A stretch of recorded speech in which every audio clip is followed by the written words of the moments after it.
오늘 우리가 살펴볼 이 본문에는 이 유다, 예수님의 조상인 유다의 모습이 이렇게 나타나 있습니다. 이 창세기에 기록된 가장 큰 스피치, 이제 발언이라고 할 수 있는데, 유다가 애굽의 총리 앞에서 엎드려서 가족과 동생들의 안위를 이제 간청하는 이 모습이 오늘 본문에 나타나 있죠. 그는 이제 말을 했습니다. 이 동생을 위해서라면은 내가 대신해서 희생하겠다, 종이라도 되겠다. 이와 같은 이 유다의 모습 속에서 분명히 우리는 예수님의 모습을 보게 되는데, 예수님 조상이 될 만하구나, 이렇게 우리가 생각하게 되죠. 하지만 유감스럽게도 이 장면뿐이에요. 이 창세기 앞에 부분을 살펴보면 이곳에 나타난 유다의 모습은 우리와 기대와 매우 다른 불편한 유다입니다. 우선 이제 세 가지 정도로 유다의 모습을 볼 수 있는데, 유다는 한마디로 실패한 장남이었어요. 왜냐? 동생을 노예로 팔았기 때문입니다.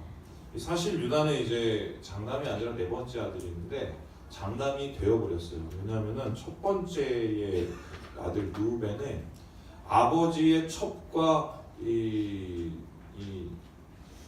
잠자리를 같이 합니다. 그래서 이제 아버지 첩을 범한 죄로 탈락돼요. 그리고 둘째, 셋째 형은 시므온과 레위인데 비열하게 이 세겜 족속을 몰살을 시켰어요.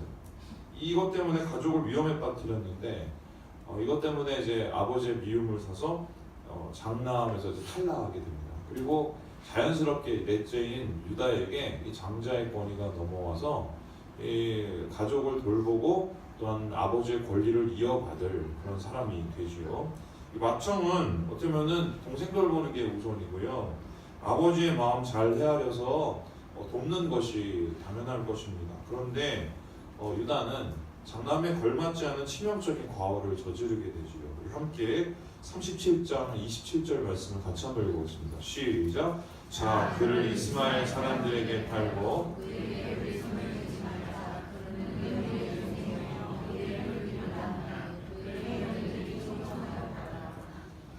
잘 아는 것처럼 유다와 그의 형제들은 동생 요셉을 이스마엘 사람들에게 노예로 팔았습니다.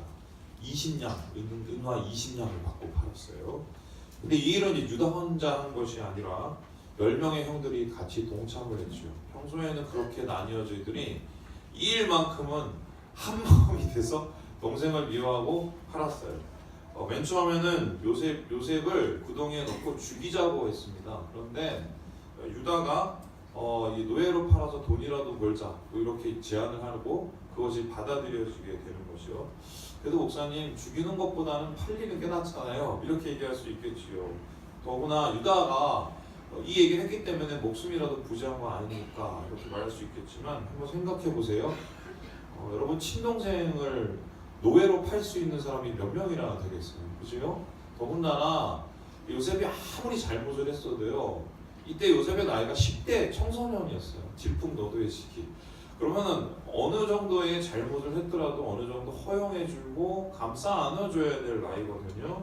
그런데 요셉을 파는 이 유다의 모습 속엔 동생에 대한 생각, 동생에 대한 마음이라는 것은 1도 볼 수 없는, 한마디로 사랑이라고는 1도 발견되지 않는 무자비한 모습이었습니다. 그는 노예로 이 요셉을 팔았을 뿐만 아니라 집으로 돌아가서 아버지 야곱을 속입니다. 찢어진 요셉의 옷을 갖다 주고는 짐승에 물려 죽였다고 거짓말을 하게 되지요. 그렇다면 왜 요셉을 이렇게 희생시키면서까지 야곱을 속이면서까지 무자비한 일을 저질렀을까? 물론 여러 이유가 있겠지만 표면적으로는 요셉이 자기의 가장 큰 라이벌이었기 때문이에요. 무슨 소리냐? 장자권을 지켜나가기 위해서는 이것을 계속 붙잡고 가야 되는데, 아버지가 요셉을 더 마음에 두는 것 같아서 요셉을 없애야 자기가 편해지니까, 자기 밥그릇을 지킬 수 있으니까 어떻게 보면은 이 요셉을 혈육을 이스마엘 사람들에게 노예를 파는 이런 말도 안 되는 일을 저지르게 된 것입니다. 분명 그는 실패한 장남, 실패한 맏형의 모습이었어요. 두 번째로 이 창세기에 나타난 모습은 뭐냐? 실패한 신앙인이었습니다. 무슨 소리냐? 가나안 문화에 물들었을 뿐 아니라 완전히 빠지게 됩니다. 우리 함께 우리 38장 1절 2절 말씀을 같이 한번 읽어보죠. 시작. 그 후에 유다가 자기 형제들로부터 떠나 유다가 거기서 가나안 사람 수아라 하는 자의 딸을 보고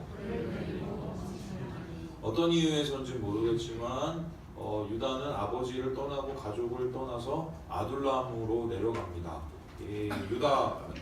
가나안 남부 쪽으로 내려가게 되죠. 근데 몸만 내려간 게 아니라 마음도 같이 내려가고 신앙도 같이 내려가게 됩니다. 그곳에서 가나안 여인을 만나서 아내를 삼았기 때문입니다. 세 아들을 낳았는데 이 아들조차도 아내를 다 가나안 여인으로 삼았어요. 하나님께서는 이스라엘 자손들에게 가나안 사람과 통혼하는 것, 결혼하는 것 금하셨는데 그 이유가 뭐냐면요, 가나안 사람 너무 미워했기 때문이 아니라 그들과 똑같아질 것을 염려했기 때문입니다. 그들 속에 있는 이방 문화, 우상 섬기는 문화, 그리고 말도 안 되는 음란한 문화들이 이스라엘 자손들을 괴롭혀서 그들을 똑같이 만드는 범죄한 백성으로 만드는 것을 염려했기 때문이지요. 그런데 아니나 다를까 유다는 하나님께서 염려하신 행동들을 자행하지요. 가나안에 여자와 결혼을 하더니 급기야는 가나안의 우상 문화에 빠지게 됩니다. 이 38장에 보면 이 유다가 아내를 잃고 가는 길에 창녀하고 만나서 잠자리를 같이 하는 이런 좀 번잡한 일이 나타나요. 그런데 여기에서 유다가 만난 창녀를 이 성경에서 뭐라고 하고 있냐면 케데샤라고 히브리어로 나타내는데요. 이 케데샤라는 단어가 뭐냐면은 신전창기예요.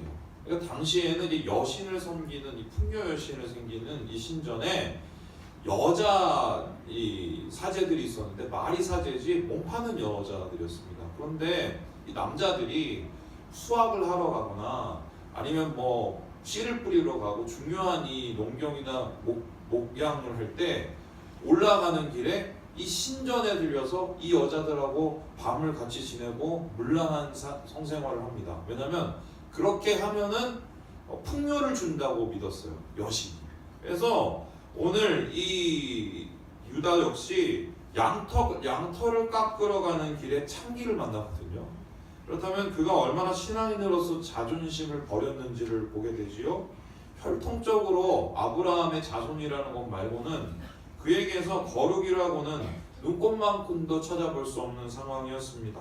세상과 타협하고 죄를 즐기고 우상 문화에 빠지고 음란해지고 그는 경건을 잃어버린 껍데기 신앙, 실패한 신앙인이었죠. 뿐만 아니라 그는 세 번째로 실패한 아버지였어요. 이 성경사상 가장 추잡한 스캔들인 며느리를 범하는 죄를 저지르게 됩니다. 성경의 이 추잡한 스캔들 우리 함께 16절을 같이 한번 읽어보지요. 시작. 길 곁으로 그에게 나아가 이르되 청하건대 나로 내게 들어가게 하라 하니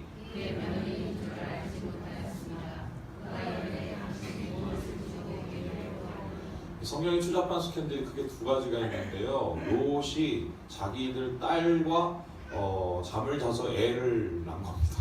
그런데 이때 롯은 취해 있었어요. 그리고 롯이 의도적으로 그런 게 아니라 딸들이 아버지를 취하게 해서 접근을 한 겁니다. 그러니까 뭐 완전한 롯의 잘못이라고는 할 수 없지요. 그런데 유다는 맨정신의 며느리를 범합니다. 그죠? 그것도 대낮에. 여러분 더 놀라운 게 뭐냐면 여기 빨간 글씨를 보세요. 뭐라고 써 있어요? 그의 며느리인 줄 모르고. 여러분 이게 말이 다 돼요? 여러분 우리 아버님들 며느리 얼굴 모릅니까? 부산에 살고 미국에 살던 며느리는 얼굴을 알 수밖에 없죠. 그런데 아무리 얼굴을 뭐 화장을 하고 떡칠을 했든 뭐로 가렸든 간에 그 얼굴을 모른다는 것 자체가 좀 이상해요. 그래서 이거는 뭐 두 가지 정도밖에 해석이 안 되는데 정신이 나갔거나 아니면 관심이 없거나. 근데 내용상으로 봐서는 후자가 맞을 것 같아요. 왜냐면은 그가 범한 다말은 쫓아낸 며느리였어요. 첫째 아들이 죽었어요. 그래서 이 다말이 나 아들 갖고 싶습니다 했더니 둘째 아들한테 그 다말을 넘겨줍니다. 그런데 둘째 아들도 죽습니다.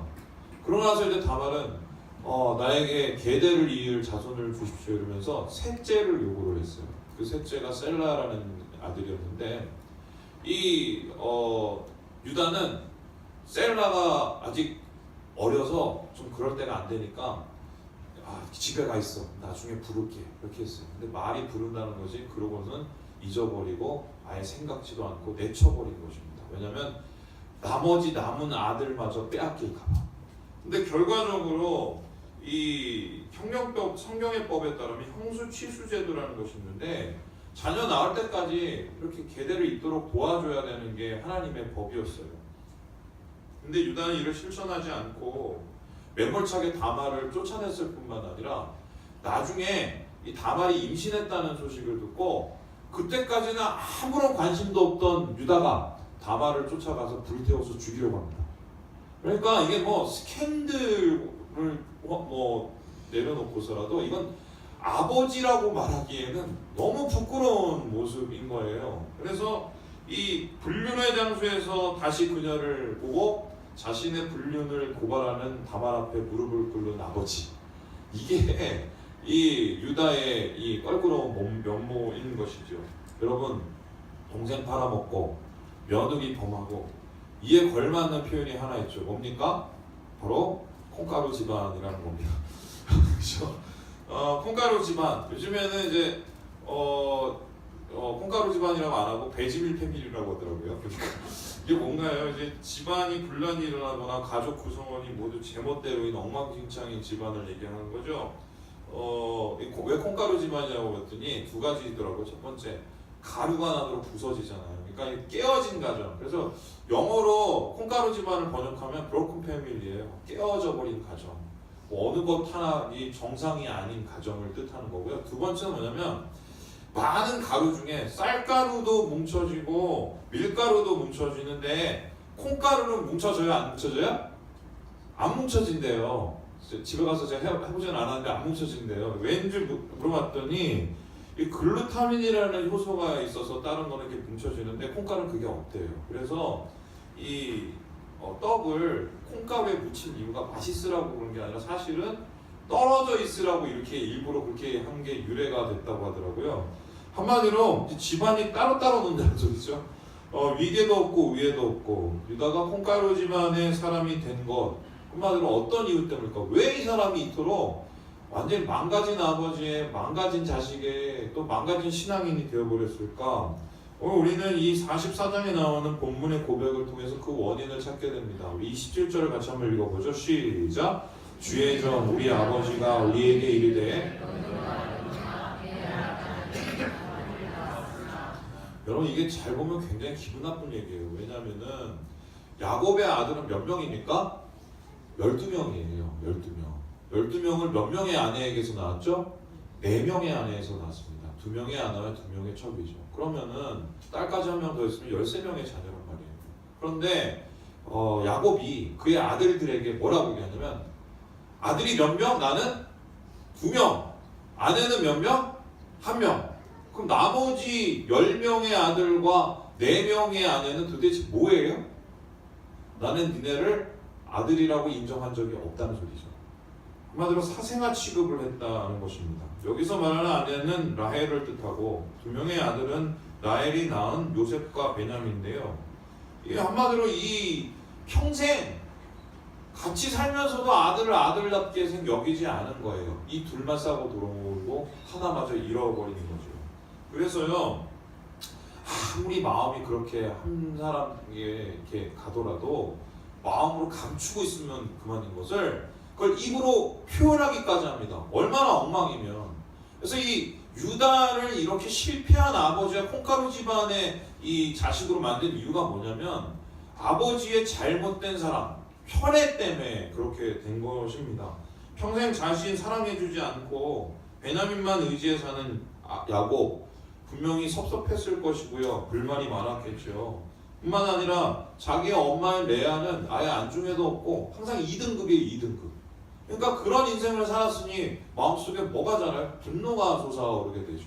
그래서 성경에 보면은 르우벤 이 첫째 아들이 왜 이 아버지의 첩을 범하였을까? 아버지에 대한 분노 때문이었어요. 그가 범한 빌하는 누구냐면은 라헬의 첩이었습니다. 그래서 그런 식으로 왜 우리 엄마를 이렇게 차별을 해? 왜 우리 형제를 이렇게 차별해? 이런 분노가 쌓여서 그거에 대한 분풀이로 아버지 첩을 범한 거예요. 뿐만 아니라 시므온과 레위가 아버지하고 상의도 안 하고 세겜 족속을 몰살시킨 이유가 뭐냐? 아버지에 대한 분노 때문이었어요. 왜냐? 자기 동생, 여동생이 뒷나라 강간을 당했거든요. 그러면 아버지가 어떻게 가서 이거를 뭐 수습을 하고 해줘야 되는데 외면하고 맙니다. 못 들은 척하고 승질이 난 거예요. 어떻게 우리한테 이럴 수 있어? 그러면서 아버지가 안 하는 것을 우리가 하겠다. 그리고 밤에 몰래 가서 사람들을 다 죽여버리죠. 아버지에 대한 분노와 섭섭함이 이 사람들을 이렇게 만들어 버리는 거예요. 그리고 결론적으로 말하면 뭐예요? 잘못된 아버지가 잘못된 아들을 낳은 거고요. 그 아들이 다시 잘못된 아버지가 되는 거죠. 죄의 악순환이며 콩가루의 악순환인 셈입니다. 어쩌면은 유다는 야곱의 이 편의 희생양인 셈인데요. 가족을 떠나서 가나안으로 왜 내려갔을까? 여기 이유 나오죠? 아버지에 대한 섭섭한 마음, 분노의 마음, 이 깨어진 이 심정에 대한 마음 때문에 신앙조차 내어버리고 이 하나님으로부터 떠나버리는 이런 안타까운 결과를 내게 되는 것입니다. 그런데 이렇게 망가진 아버지, 망가진 신앙인, 망가진 이 아들이 어느새인지 모르게 지금 전혀 180도 달라진 모습을 보게 됩니다. 여기에 보는 이 사진은, 이 그림을 보면요, 이 앞에 있는 이 요셉 앞에서 무릎을 꿇고 빌고 있는 이 유다의 모습을 보게 되죠. 유다가 저렇게 무릎을 꿇고 비는 이유가 뭡니까? 벤자민을 살리려고 그러는 거예요. 어쩌면은 아버지가 가장 아끼는 벤자민을 처치할 수 있는 좋은 기회임에도 불구하고 벤자민을 위해서 자기 자신을 희생하면서까지 지금 간청하고 요청하는 장면을 보이게 됩니다. 변했죠. 이 유다의 행위는 불화를 치유하는 이 대속적인 고난, 자기가 희생을 해서 이 다른 사람을 살리는 이 사례를 보여주는 첫 번째 성경의 모습이래요. 그의 모습 속에서 우리는 실패한 장남이 아니라 책임감 있는 장남을 보고 실패한 신앙인이 아니라 건강한 신앙인의 모습을 보게 됩니다. 뿐만 아니라 아버지의 마음을 이렇게 이해하면서 얘 죽으면, 얘 데리고 가면 우리 아버지는 죽어요, 이렇게 얘기하는 아버지의 마음까지 이해하는 전혀 다른 180도 다른 유다의 모습을 보게 되는 것입니다. 자, 그렇다면 질문을 해보죠.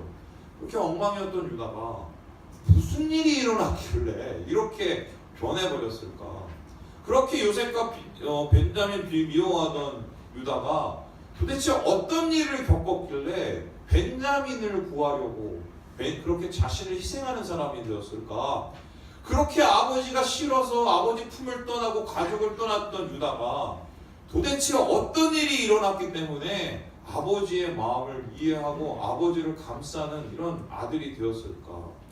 여기에 대해서 이 학자들의 공통된 의견이 뭐냐? 그의 잃어버린 14년 때문이라고 합니다. 유다가 요셉을 팔고 14년의 세월이 흘렀는데 이 14년 동안 유다에게 무슨 일이 있었느냐?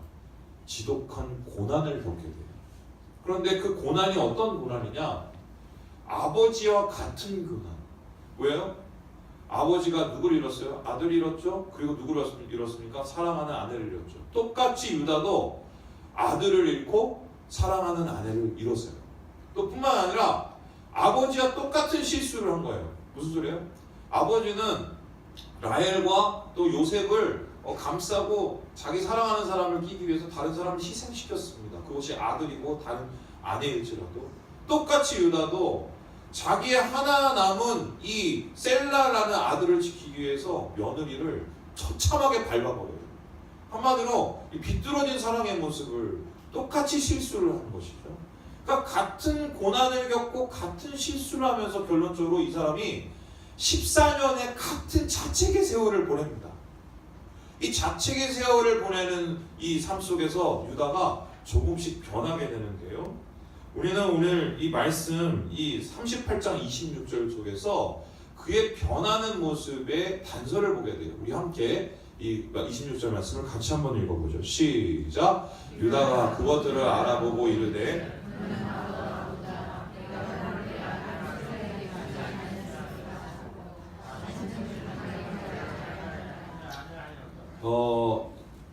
다말이 얘기했습니다. 왜 저를 죽이시려 합니까? 당신하고 같이 잤는데요. 당신의 아들입니다. 그렇게 며느리가 얘기하니까 할 말이 없어진 거예요. 왜요? 원래 아들이 다 죽으면 아버지가 그걸 해결해 줘야 돼요. 그러니까 이 다말은 계대를 못 잇게 하니까 그렇게 해서라도까지 계대를 잇려고 불편한 방법을 썼는데 돌아봤더니 다말이 문제가 아니라 누가 문제예요? 자기가 문제인 거예요. 그래서 그는 나보다 옳도다라는 말의 이면에는 어떤 말이 있느냐? 나도 똑같은 놈이다. 누구하고요? 아버지야. 아버지를 그렇게 미워하고 아버지를 그렇게 싫어하고 아버지 앞에 그렇게 분노를 하고 아버지 앞에 그렇게 상처를 받았는데 같은 고난 속에서 같은 상황을 겪어보니까 자기 자신도 똑같은 거예요. 편애하고 희생시키고 분노하게 만들고 자신을 보니까 아, 나는 나을 게 없구나. 똑같은 놈이구나. 이거를 경험하게 되는 거예요. 여러분, 제가 설교를 하면서 가끔 얘기하는 게 있어요. 미워하면서 어떻게 해요? 닮는다. 제가 청년들을 만나면 청년들이 자주 하는 말이 있어요. 특히 가정 환경, 어려운 환경 속에서 살던 청년들 보면 목사님, 저는 우리 아버지처럼 안 살래요. 목사님, 저는 우리 엄마처럼 안 살래요. 그러면서 그의 불편한 과거들을 다 읊어내는 이 장면을 보게 돼요. 그런데 진짜 솔직하게 말씀드리면 제가 그 청년들의 삶을 이렇게 보죠. 되게 비슷해요. 그 모습들을 보면서 또 저를 보게 되더라고요. 누구에 대한 상처, 그것이 아버지든 어머니든 형제건 또 내가 만났던 권이든 간에 누구에 대한 상처가 내 마음속에 남아서 그거를 해결하지 못하면 어느새인가 나도 똑같이 미워하면서 담고 있는 모습, 콩가루가 반복되는 모습, 불편함이 반복되는 모습, 이 모습이 지금 유다 속에서 발견해내고 있는 것입니다. 여러분, C.S. 루이스라는 사람이 있었어요. 이 사람은 이제 영국의 굉장히 유명한 기독교 변증가인데 이 사람이 고통에 대해서 다음과 같은 얘기를 했습니다. 우리 같이 한번 읽어보도록 하죠. 시작. 하나님은 쾌락 속에서 우리에게 속삭이시고 기분이 안 좋을 때는 양심에서 조용히 말씀하시지만 고통 중에 있을 때는 고함을 치신다. 고통은 귀먹은 세상을 깨우기 위한 하나님의 메가폰이다. 이게 무슨 소리냐? 여기서 귀먹은 세상이라는 것은 하나님을 떠난, 또 하나님이 원하지 않는, 하나님이 바라지 않는 죄악의 모습을 뜻합니다. 비뚤어진 모습. 그런데 하나님께서 우리에게 왜 고통을 주시느냐? 고통을 통해서 우리의 비뚤어진, 망가진, 우리의 엉망이 되어버린 이 시스템들, 마음을 고치시기 위해서 하나님이 우리에게 메가폰을 들고 얘기하는 게 바로 고난이라는 거예요. 실제적으로 이 C.S. 루이스라는 분은 어떤 고난을 겪었느냐? 어머니 아버지가 암에 걸려서 죽어요. 그래서 어떻게 예수 잘 믿던 어머니 아버지가 그렇게 암에 걸려 죽을 수 있어 하면서 그때부터 교회를 안 나갑니다. 그러다가 60에 이분이 다시 교회를 나가기 시작했는데 왜 교회를 나가기 시작했냐? 나이가 들어서 여자를 만났기 때문이에요. 이 여자의 이름이 루이스라는 사람인데 이 사람을 만나서 자기가 처음으로 사랑이라는 것을 이제 경험하게 되는 거지요. 그런데 웃긴 게 그렇게 60이 돼서 만난 그 여자가 또 골싸움으로 죽습니다. 그러니까 주변에 자기가 사랑하는 사람은 다 죽어요. 그러면서 이분이 심각한 영적 침체에 빠졌거든요. 그러면서 그때부터 고민에 빠졌어요. 하나님은 왜 나에게 이런 고통을 한 번도 아니고 몇 번을 이렇게 허락을 하시고 내가 뭘 잘못했기 때문에 이 고통을 파헤치고 그 원인을 파헤치기 시작했어요. 이게 무슨 인간의 타락의 문제, 죄의 문제, 하나님의 주권의 문제 이런 걸 다루다가 결론적으로 이 분이 깨닫게 된 것은 뭐예요? 고통을 분명히 아프고 힘든 것이지만 하나님은 고통을 사용하신다. 고통을 통해서 어떻게 사용하시느냐? 우리를 성장시키시고 변화시키신다는 거예요. 그래서 고난의 유익을 이렇게 정리할 수 있는데요. 고난은 우리 자신을 돌아보게 하고요. 우리를 변화시키고요. 우리를 회복시킵니다. 이게 무엇이냐? 오늘 유다가 똑같은 고난과 똑같은 실수를 하지 않았다면 자기의 마음을 돌아보지 못했을 거예요. 뿐만 아니라 그렇게 돌아보지 못했다면 그에게서 변화를 찾을 수가 없었을 것입니다. 뿐만 아니라 그렇게 그가 변화되지 않았다면 유다를 통한 가족의 회복은 얻어지지 않았을 거예요. 그에게 고통은 힘든 것이었지만 고통을 통해서 가정과 또한 공동체가 회복되는 하나님의 통로로 사용되게 된 것이지요. 그래서 오늘 이 유다는 고난을 통과한 후에 이 하나님과 또한 이 요셉 앞에서 이렇게 얘기를 합니다. 우리 함께 33절의 말씀을 같이 한번 읽어보도록 하겠습니다. 33절입니다. 시작. 이제 주의 종으로 그 아이를 대신하여 머물러 있어 내 주의 종이 되게 하시고. 여러분 여기에서 이 뼈아픈 이 말을 봐요. 그 아이를 대신하여. 여러분 하나님은 고난을 통해서 우리에게 질문을 하세요. 너는 아버지하고 똑같은 삶을 살 거니 아니면 새로운 삶을 열어갈 거니? 너는 똑같은 아픔을 반복할 거니 아니면 새로운 기쁨을 만들어 갈 거니? 이 질문 앞에 유다는 대답을 했어요. 나는 더 이상 같은 실수를 반복하지 않겠다. 나는 더 이상 같은 고통을 반복하지 않겠다. 그리고 내 자녀에게만큼은, 내 형제에게만큼은 똑같은 실수를, 똑같은 아픔을 주지 않겠다. 결단을 하게 되는 것이죠. 제가 오늘 여러분에게 이 말씀을 전하는 이유는 매년 이때마다 이 비슷한 말씀을 전했습니다. 왜 전해요? 바로 이번 주일이 무슨 주일입니까? 설이 있는, 명절이 있는 주일이기 때문이에요. 명절날 가셔서 형제자매 만나고 싸우고, 섭섭해하고, 어머니는 자식에게, 자식은 아버지의 어머니에게, 또 형제는 형제끼리 막 이 이해관계와 서로에 대한 요구가 충돌하면서 마음 상하고 속상해서 돌아오는 경우가 많잖아요. 어떤 친구는 그게 들어요. 저는 명절이 너무 싫어요. 그런 거 왜냐면은 고통 속에서 고통을 벗어나지 못하고 있기 때문이에요. 진짜 신앙이 뭘까요? 똑같은 실수를 반복하지 않는 거예요. 같은 고통에서 머물지 않는 것입니다. 새로운 길을 여는 것이죠. 진짜 효도가 뭘까요? 아버지의 부족함, 어머니의 부족함을 있는 모습 그대로 이해하고 받아들이는 것. 여러분, 그렇게 용서하지 않고 화해하지 않으면 회복은 일어나지 않아요.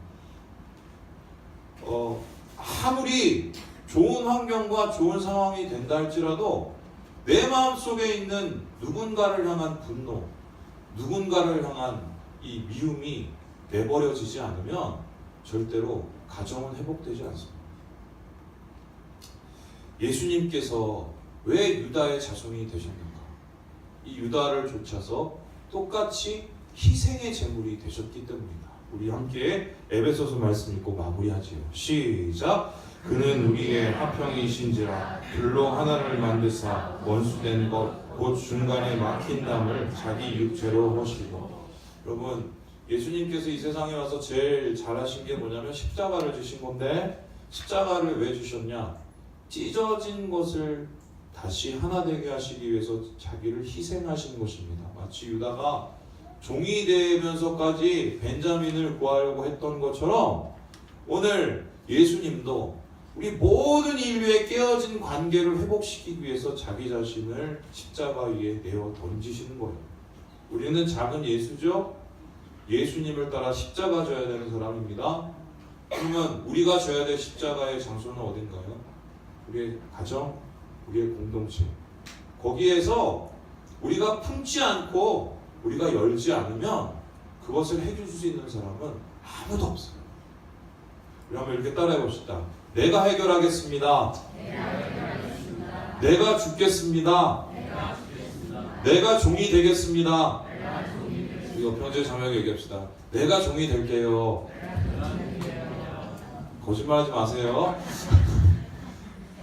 주님 안에서 이 유다의 축복을 누리시고 행복한 가정을 만드시고 하나님의 거룩한 회복을 누리시는 사랑하는 지체들 되시길 주님의 이름으로 축원합니다. 기도하겠습니다.